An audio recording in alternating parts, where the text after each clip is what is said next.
I'm going to begin by chopping all of my celery and my onions in my little mini food processor. This thing is a lifesaver, otherwise you'd be chopping this all by hand.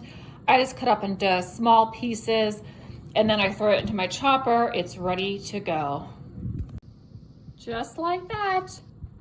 And in case you're wondering, and I haven't said it, this is a batch and a half of stuffing balls.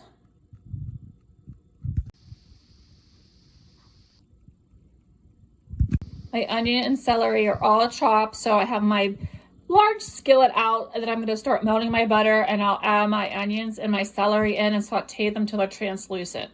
I like them to be nice and soft. You don't want any crunchy onion or celery in your stuffing balls. My butter is starting to melt. Look how finely chopped my onion and my celery are. It's great. I love it this finely chopped. Texture is totally up to you. But once my butter is melted, then I'm going to saute my celery and onions. Butter's almost melted. I have a little bit of water in there. I'm going to drain my water first, and I'm going to put this inside with my butter. All right, we're going to get these stuffing balls rolling. I have a big bowl that I use. I'm going to put all my breadcrumbs in here. I normally would mix in my sink because it's lower. Keep the mess in there. That's a little tip for you. A lot of times I put my whole bowl of anything I'm mixing, icing, whatever, in the sink to keep it from going everywhere. So here are my breadcrumbs, all filled. So if I was going to do this even a quadruple batch, I'd have to do it twice. So I have this. Now I'm going to put my onions, celery, my butter. My last butter I put in here.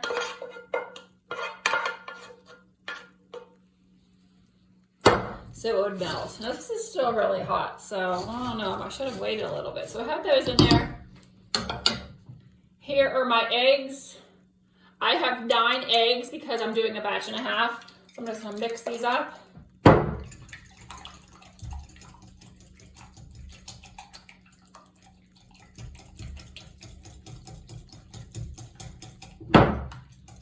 So those are all mixed up. I'm just gonna pour those on here and hopefully that'll cool down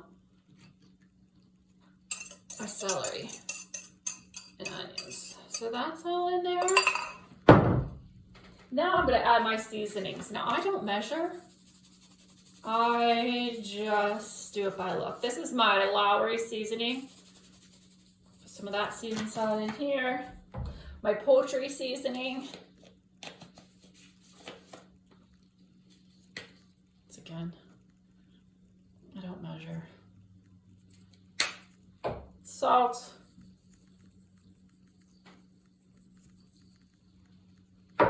pepper,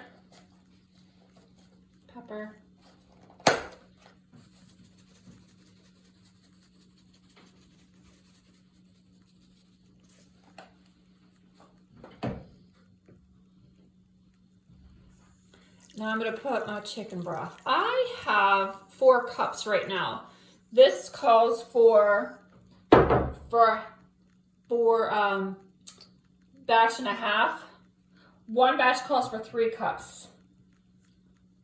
So I'm just going to put a little bit here, and then I can always add this in. Once you put it in, you can't take it back out. So I want to make sure they're not too, there's a certain consistency that you want. Now I'm going to bake these. So I'm going to prepare my baking sheet to spray them with a little bit of spray. So I'm going to bake these stuffing balls at 350 for half an hour. If you made them closer to your event, like I'm making mine days in advance, you could just bake them right away. Now I'm just going to mix these up. Once I get all this basically mixed up and this is cooled down, I'm going to put my hands in here. If you've never had a stuffing ball, you're in for a real treat. This is my Aunt Sue's specialty. She always made these for every holiday. They were amazing.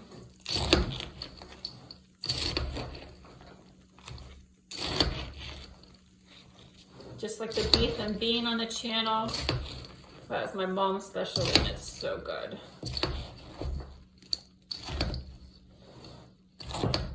All right, so I think I don't have a chance of burning myself anymore. So I'm gonna mix with my hands.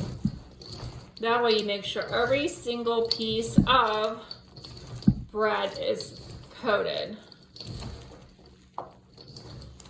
and moist. Now, if you are going to wait to make these, like sometimes I will put them in a pan and make my gravy, and they won't have been cooked at all. They'll just be raw like this. I'll put them in a pan, cover them in gravy at 350 degrees, and I'll cook them for an hour. So what I do is just do these in advance. They're a little crispier on the outside, but it allows me to prep in advance. It also reduces how much I need to do on the day that, whether it's Thanksgiving, Easter, Christmas, that I'm making them. So now I'm going to make a stuffing ball. And it feels like this is going to stay put. So I don't think I'm even going to add the rest of that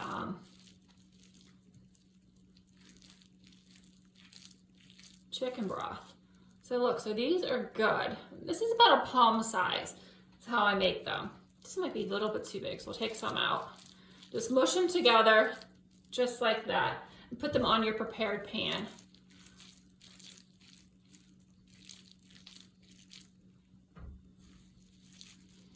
Now you'll do all of these. My oven's already preheated. These will be the hit at your dinner. All right, so let's finish filling up our other tray. See how many we have. It's so messy. All right, we have, there's an extra one in here. It'll be all right. I want to count them. 1, 2, 3. Oh, there's 5 on here. There's 6 on here. 1, 2, 3, 4, 5. 24.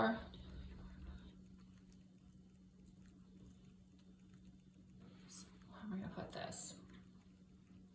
So 24 and 40, but 44, 45 stuffing balls. Well, so woohoo, we're all going to be excited. Thanks for watching.